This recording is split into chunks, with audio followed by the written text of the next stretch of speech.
Welcome to today's live learning. I'm Peggy O'Neill, and today we're going to talk about how to enhance your ability to listen to yourself, to listen to your instincts, not to your thought process.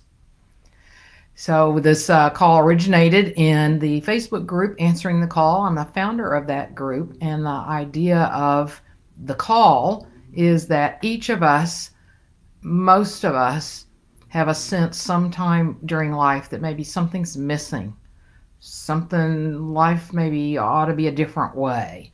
Or there's something more for me in this life. Or life could be a different way. Not ought to be, but could be a different way. I've really had that since I was 12 years old. I'm going, oh, something could be different than this. It took me a long time to find that, to answer the call. So I'm trying to shorten it for everybody else. So the idea is that we answer the call, and that means that we look for the source of that longing. And so that's the first thing that we do here, and we'll be talking about that somewhat today with talking about instincts and listening to ourself, our true nature, not the thoughts and what society expects of us. Although we can do that too, to an extent, of course. And then often when we know our essential nature, know who we are, then we want to know how to express that more fully. How do I express this unique expression out in the world? So we bring that into the conversation as well. So if you're here live, please say hi in the comments. Hi, Sharon. So glad you're here. Thank you. And if you're watching this on replay, please put in #replay, both whether you're live or on replay. Always post your comments and questions, and I will respond to them as while we're live on the call, or as soon as I see your comments, I'll get back to you. All right, so again, we're talking about how to enhance your ability to listen to yourself. And we've become accustomed to not trusting our own instincts. In fact, most of us don't even recognize that or have much access to it because of how we live. Yet to live the life we truly want, it's essential for us to be able to trust our instincts, to listen to our instincts. So we're going to explore what are instincts. How do I listen to them? And then how do I know if they're instincts or something coming from my ego? And I want to emphasize, I always do, there's nothing wrong with the ego. It's not bad. We don't want to try to get rid of it. But we do want to know the difference between instinct and ego. I mean, our ego helps us navigate the world. It helps us know not to get in front of the bus that's coming down the streets. There's nothing wrong with the ego. It's just we want to not let the ego run our life, but that our true nature run our lives, which is what we're going to talk about today, which is not a thing. By true nature, what I really mean is actually that we're acknowledging that nature is who we are, and that nature is what it's always expressing through us. So nature in actuality is running our lives, but we can dampen that. We can interfere with that by listening to our thoughts and using our ability to reflect, to have stories, to create stories, to think about things, to get in the way of what nature is trying to express through us, as us. So we'll talk more about that. So what are instincts? Instincts are, sometimes it's called intuition. Intuition has often been taught as a skill. So I'm not talking about intuition as a skill or instincts as a skill. I'm talking about that if we weren't paying attention to our thoughts, if we weren't paying attention to our feelings, if we weren't paying attention to our stories, then it's what we would be noticing and paying attention to, which are these senses, the sense like, oh, I ought to go here, or even a sense of this is what I'm going to say next, or a sense of this is interesting, I'm going to pay attention to that. And a lot of times we don't pay any attention to any of that, or we create a story around it like that's not important, or that's not who I am, that's not what I'm supposed to do, that's not what I'm supposed to be doing right now. And we cut it all off at the pass. We interfere with these these instincts, this natural ability that we have to sense where to go next, what to do next. It's like this. I read a book, The Continuum Concept, and the author, and I can't remember if it's in the book or in some other research I did about this author, but this author told the story either in this book or somewhere else. But anyway, she told a story that she was a Western woman, and she was staying with some indigenous people who made clay pots, and they had a big hole in the village where they kept getting clay out. After years and years and years, it gets deeper and deeper and deeper. And one day there was this toddler running around, and the toddler started running toward the pit. And this Western woman yelled, "Stop!" And everybody in the village looked at her like, what in the world was that? And then she said, well, this child's about to run into the pit. And the people said, well, why would he do that? Because the way they lived, children and all of them just naturally had these instincts. So the child would have stopped before getting to the pit. But in our culture, we're not conditioned to, we're conditioned out of that. How do we do that? Well, with children, we see them getting too close to the edge of a coffee table. We say, stop! Or they start getting too far away from us. Billy, come back, you're getting too far away. So early on, we're taught inadvertently, nobody's doing anything bad or people don't mean to, but we're taught to not trust our instincts. Or people say to people, you know, I'm cold, or to children, the child might say, I'm cold, and the parents say, no, you're not. I was thinking about the other day, my mom used to do things like that to me. This hurts. No, it doesn't. It hurts me, but she would say, no, it doesn't. So that's what happens. That's how it comes about. So then what do I do about that? Now that I'm here realizing, gosh, yeah, it's been conditioned out of me to pay attention to those nudges, to those instincts. You know, I wouldn't have any idea that I was getting close to the edge of something before I got too close to stop myself. Whereas there are indigenous people that they can sense when they're getting too close. Or in our case, sense when we're about to say the wrong thing, sense when we're doing something that's not really true for us. So how do I listen to that? Well, we start by regularly being still and quiet. I know, but it's actually being still and quiet. What most of us do, as soon as we get still, what do? We pick up a phone, phone to watch something, or we pick up a book, or we turn on the TV, or whatever. We get busy doing is making a shopping list, rather than just be still and be quiet. So we get used to that, and not listen to thoughts. So we don't listen to our thoughts.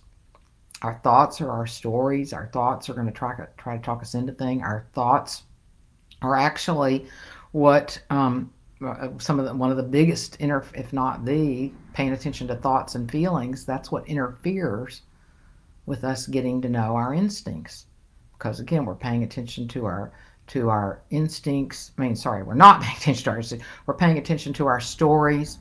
We're paying attention to our ability to think about what we're thinking about or what we're feeling. Oh, that's not me. That doesn't work for me. I can't do that. I can't, trust myself.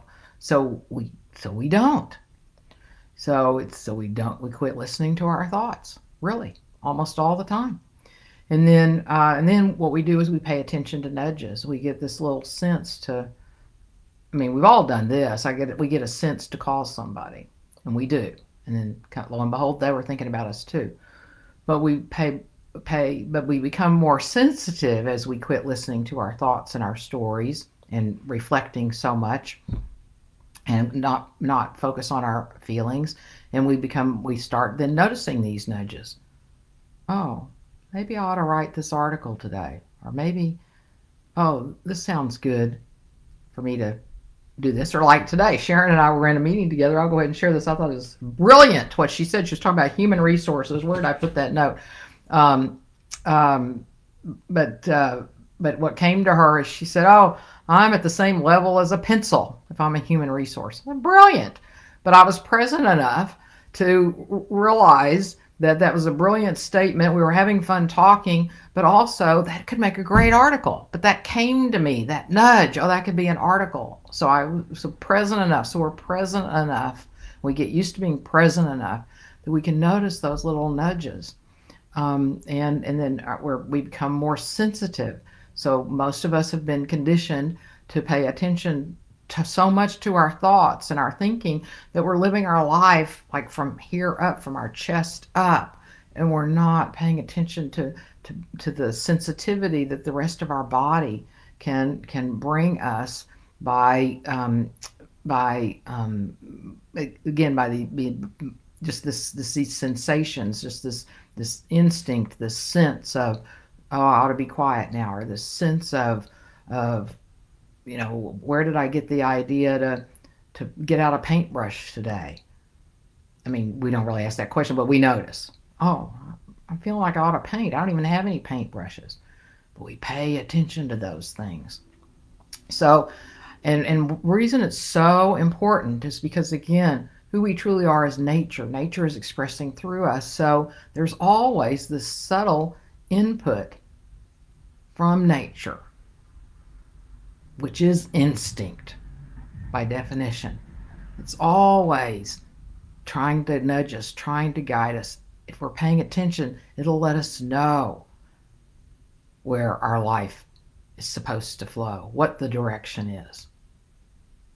And it doesn't really care whether you like it or not. Again, nature is expressing through us. So that's the other way we self-reflect and go, well, I can't do that or take that action because it might keep me from this, or I might not make this money, or I might do that. And instead of allowing ourselves to listen. And so why would we want to listen? Well, number one, it doesn't mean you won't make the money that you want. And it doesn't mean you're not. One of my clients one time said, am I going to want to live in a yurt? And that's some sort of tent that you live out. No. No, you'll know what you want to do. But that's what people are afraid of.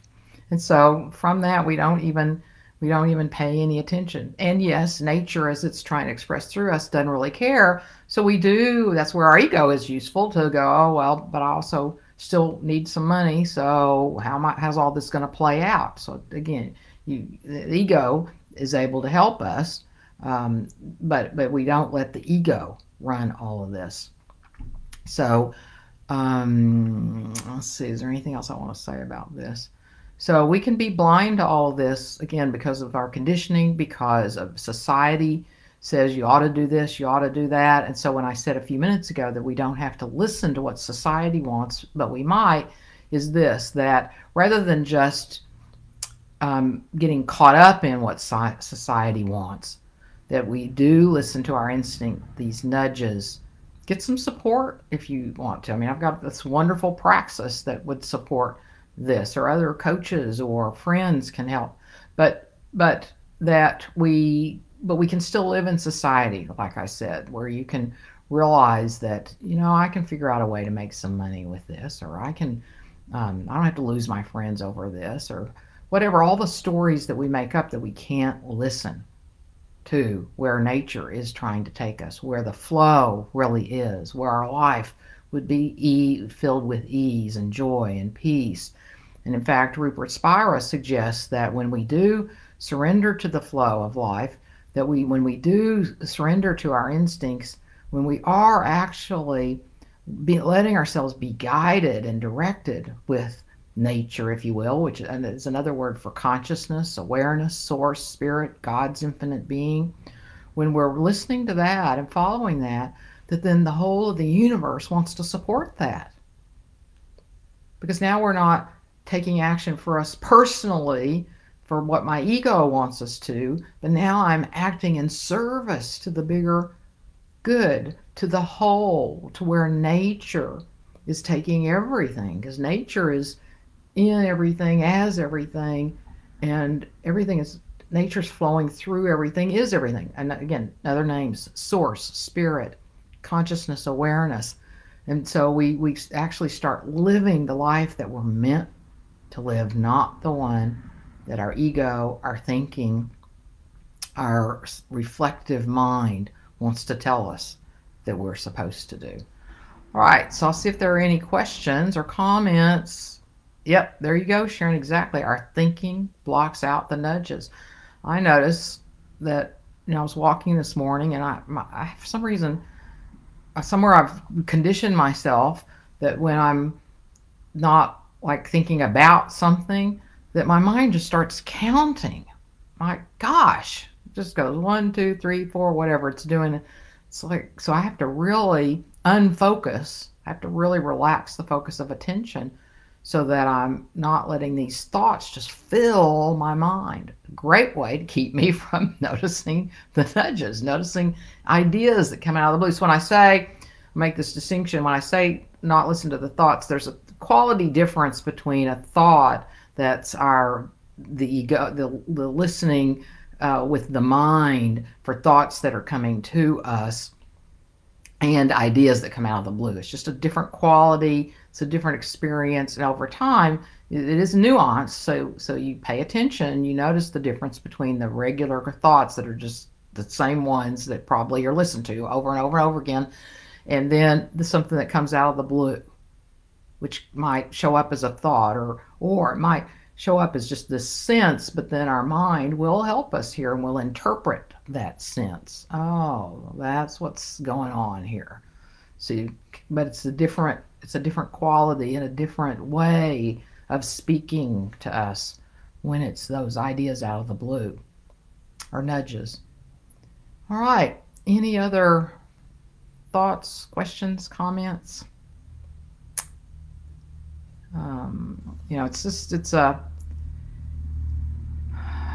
It's true freedom. So if you really want to experience freedom in your life, this is the way you want to go. You want to become more available for what nature has in store for you. That's freedom. Listening to our thoughts, being tied to what we think we have to do, supposed to do. We can be respectful and responsible if we leave something that we're supposed to do and somebody expects. And the true freedom is really this listening to nature, listening to your instincts, learning how to be better at that. And it takes paying attention, making mistakes, and then we get better and better at knowing what's our instincts and what's our reflective mind trying to tell us what to do, or fears or feelings getting in the way. All right. Thank you for this very important conversation, this very important distinction for us to live the lives that we're truly here to live. Okay, Sharon, great. Another comment. Those thoughts are so routine, but the nudges are like bright flashes of light. Oh, another brilliant way to say this, or a brilliant description. Yes, that it was, so it can be comforting because our thoughts are so routine. So it's natural, we think, to listen to those thoughts, even if they're uncomfortable. It's routine, it's natural, so it's comforting, even if it's uncomfortable, because it's what we're used to. But the nudges, like Sharon said, are like bright flashes of light. Sometimes it can be in the distance, so at the distance they might be bright, but if we're not used to paying attention to them, they can be kind of dull. But as Sharon's letting us know, she's been working with this for quite a while. They're becoming brighter for her, or she couldn't have said that. So her nudges are bright flashes of light now. So, and sometimes even from the get-go, they're bright flashes of light, but they're dull because we cover them over with our thoughts and our feelings, so we won't pay attention to them. So they're probably always bright flashes of life, but we can our experience can be that they're dull. I'm really trying to work on this metaphor, aren't I? But our experience can be that they're dull because we're not paying attention to them. But they're actually, as Sharon says, bright flashes of light. And the more you become more skillful at this, they are bright flashes of light. All right. Thank you, and see you next week.